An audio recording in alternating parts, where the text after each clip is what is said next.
Hi, this is Daniel Wolf. Check this out one more time. I'm sorry about the little note with save thing there, but let's go with this. It says laws from the Torah, Talmud, and Old Testament, even non-heirs deserve. All persons, or groups that are homeless, outcasted, have the right of Ruth to change faith and the right to leave a nation if forced into it. In other words, since Ruth, if you read the story, the Bible was in like a mullet cult or bow cult before she got married. You have a right to leave too, not just because you get married, but for any reason. You should have that as a human right too. The right's a lot to no longer follow the UN system, which fail on human rights to document, evacuate, and reproduce, set basic needs met, and to work. The rights cover a lot here, including medical rights, where you have a right to have an injury repaired, you have a right to evacuate if there's a problem, and reproduce. You have a right, since a lot of homeless people face this, of people trying to kill you because your family wants you gone. In most cases, and to leave town, you have a right to do that. The right of us are to be allowed to compete and marry a favored's hand in marriage and change name for protection and defend oneself. Not necessarily king, but anyone, actually. Well, I guess any favored. Um, it's pretty spelled out, especially if you read the book. Esther changes her name from Odessa to Esther. So she isn't targeted as a Jew. She isn't discriminated against. And generally just because she is Haman and all these other people trying to hurt her or sabotage her, I guess, from gaining the king's hand. But I don't think it matters. I think it's the same thing would happen if she was just marrying a normal nobleman, and she had the right to do that.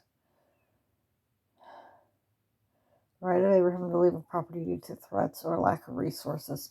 If you read the beginning of the Genesis, you see Abraham leaves, right? He leaves, and he leaves because there are people that don't like him, and because of there's lack of resources at his father's house, as well as all the idol worship. And we have a right to leave that too. We have a right to leave an area if that is an issue. The right of Joseph, who's my ancestor. We have the right to leave Egypt. We have a choice not to worship their gods or idols by majority votes over our past and serve God as he asked. It is, and this is more of a thing in recent times, where people will judge you on your past and vote what religion you should be, how you should be buried, if you're welcome in the church, which I think is just ridiculous. It shouldn't be allowed there at all.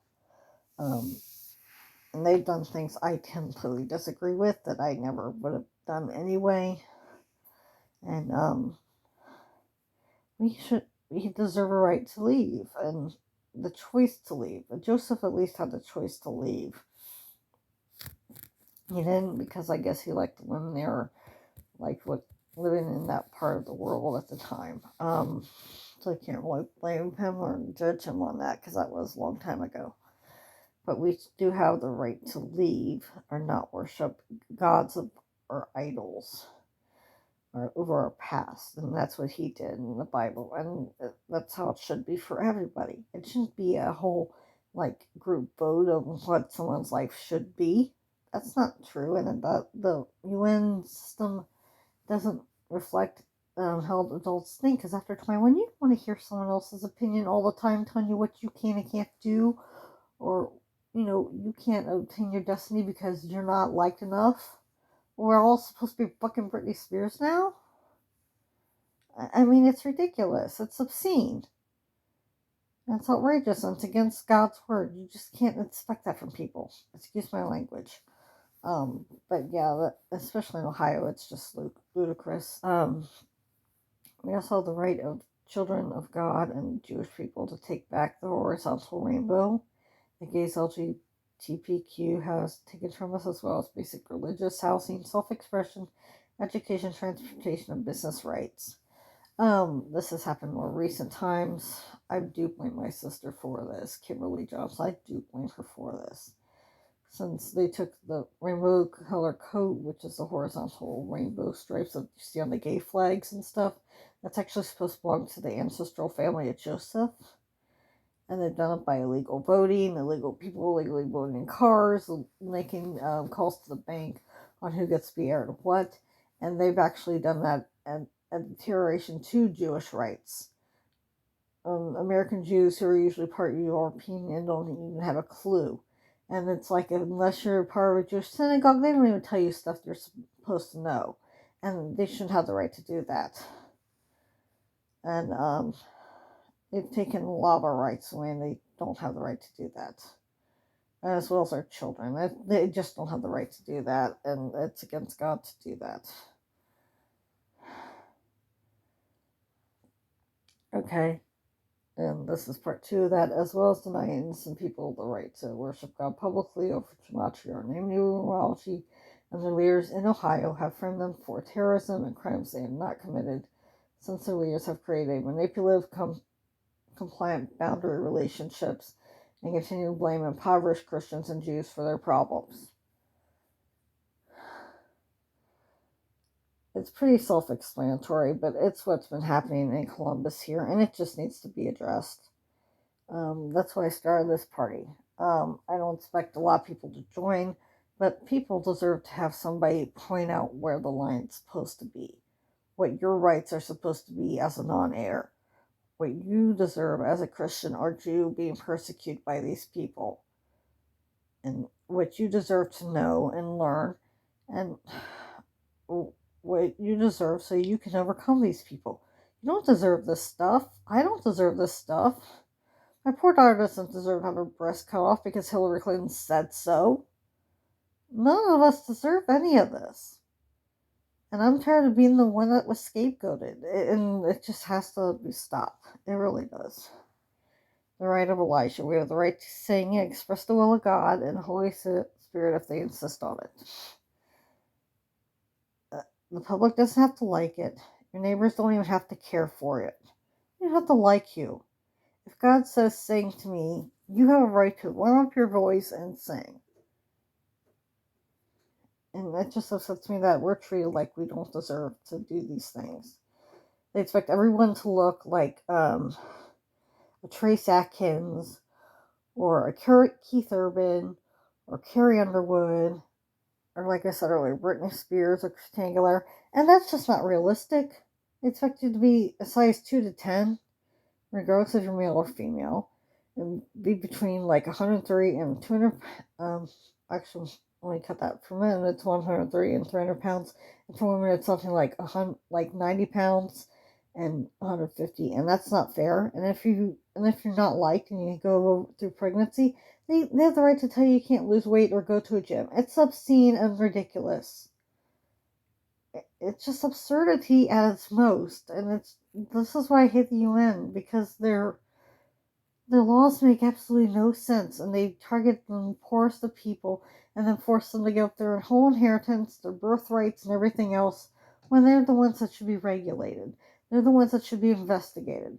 Hillary Clinton and Chelsea Clinton should be in the freaking jail right now with Professor Sheldon Cooper and Amy Fowler for creating these obscene rights and using Big Pharma to push them through everybody. It's just not right to do that. We have a right to confront our leaders and rulers, regardless of government format, if they are sinful, creating havoc, or going to hurt our people. This applies to all governments and all peoples, and again, it's under the right of Elijah. They weren't doing their jobs, they had the right to. Elijah confronted Jezebel and King Ahab, because he was doing stuff that was making God upset and making them angry. Same thing like the Biden magistration is doing, and other ones. And with the corrupt former elite politicians going back to like the 60s to now, which I don't care what they say, they do have a group that's elitist and think they deserve everything and to hurt everyone or to ruin everyone else's goals and dreams and destinies for their own good by using time travel and Lord knows what else, and forcing people to be witchcraft sacrifices when they don't want to be. And they deserve to be confronted on it for creating havoc to these communities. And we have to.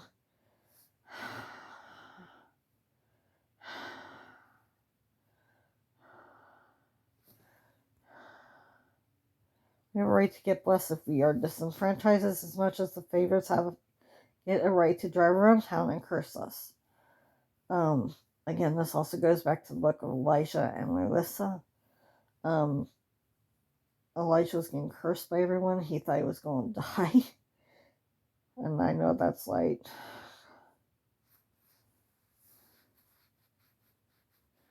And if the favorites are going to curse us, we have a right to ask for God to bless us and to give us his provisions and abundances and blessings, which is right now after the right of Elijah to ask God for his provisions. I'm sorry I spelled it wrong. It's like 5 in the morning, 5, 6 in the morning.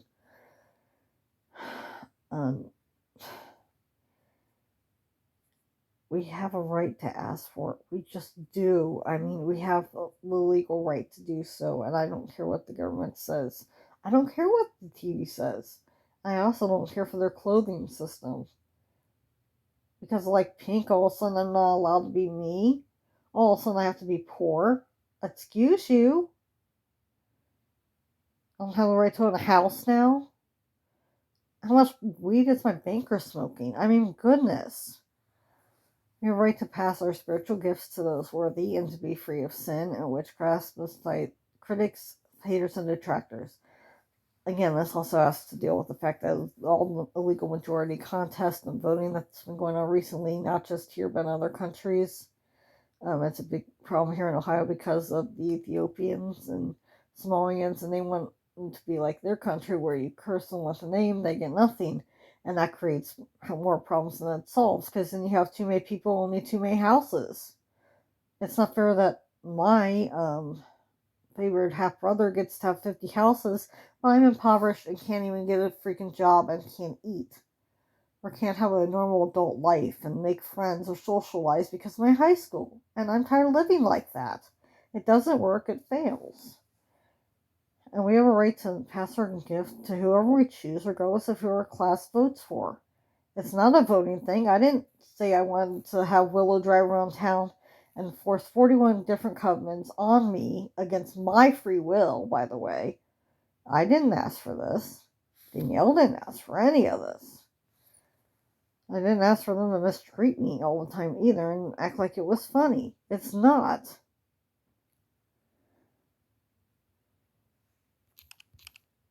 I'm tired of her forcing me to do the judge's will, so I won't anymore. I get to be treated as good as she does, or else there's going to be problems.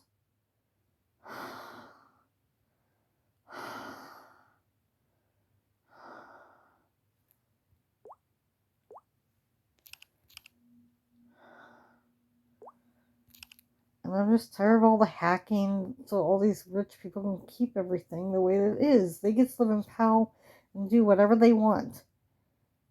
Powell in Delaware, they get to live on 315 on Kings Avenue, on 315 North and South, and live in these giant homes, some of which are supposed to actually be mine and my brothers, my 2 other brothers.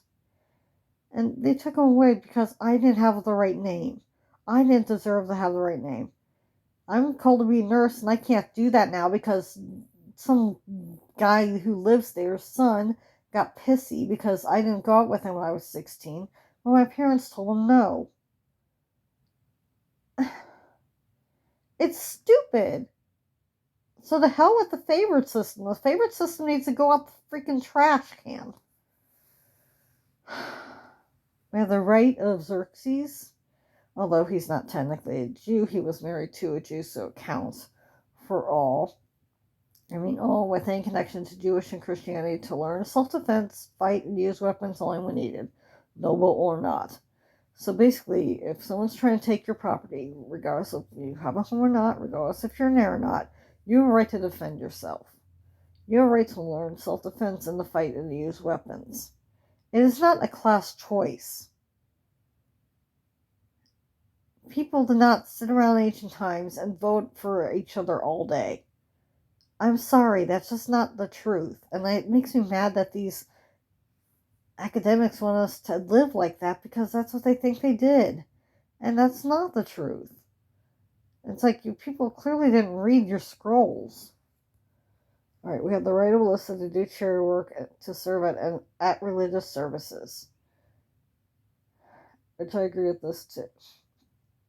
We have the right to to atone for what we did and to show what our actual beliefs are, like Alyssa did, and it shouldn't be a class or town vote. It shouldn't be even any vote from any group, regardless of what a judge rules, because it's a human rights violation right there.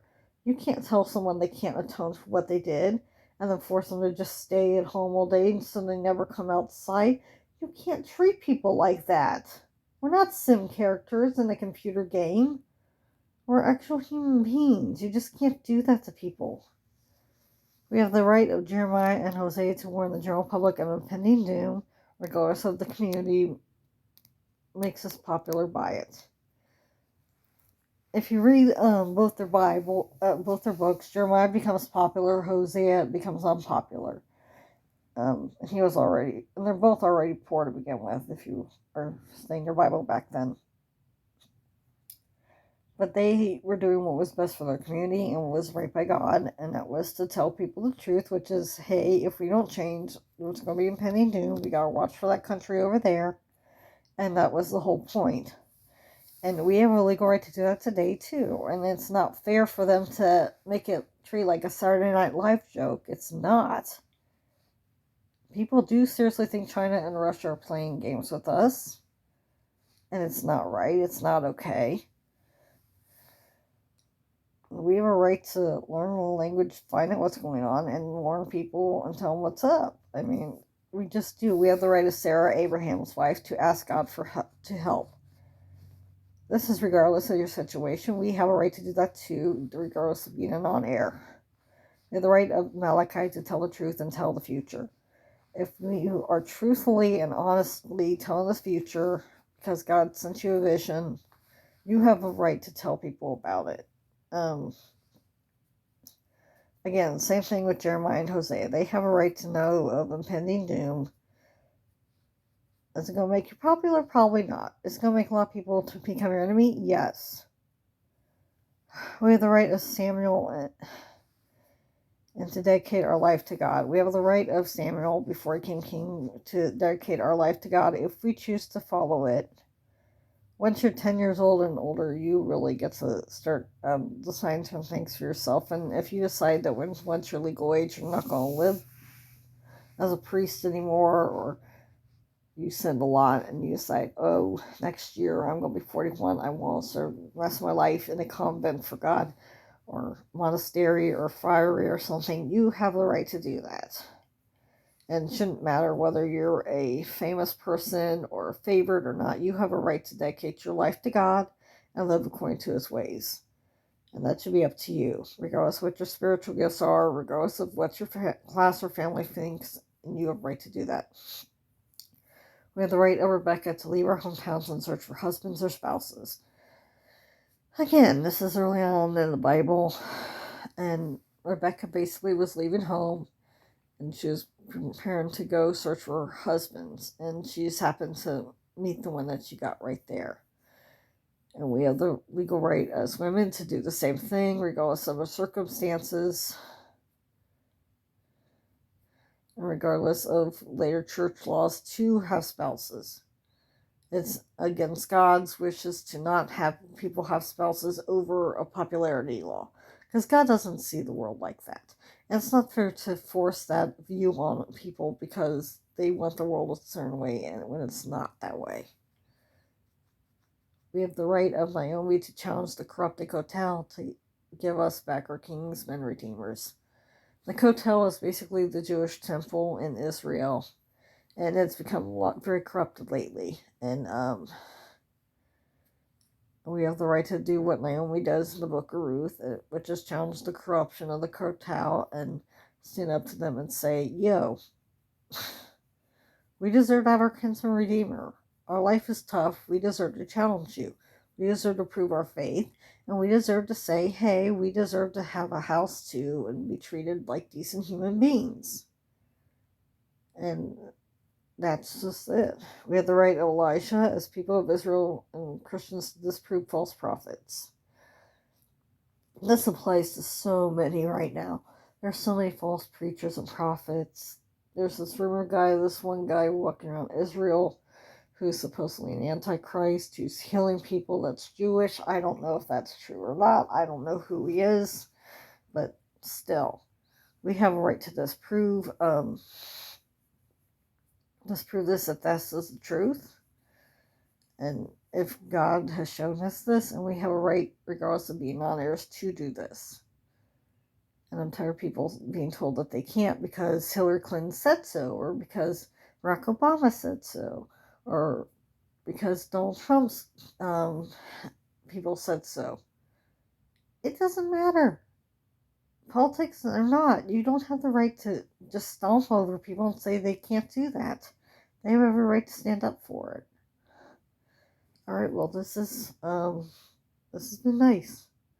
And I will film this again so we can have a presentation. Alright, thank you.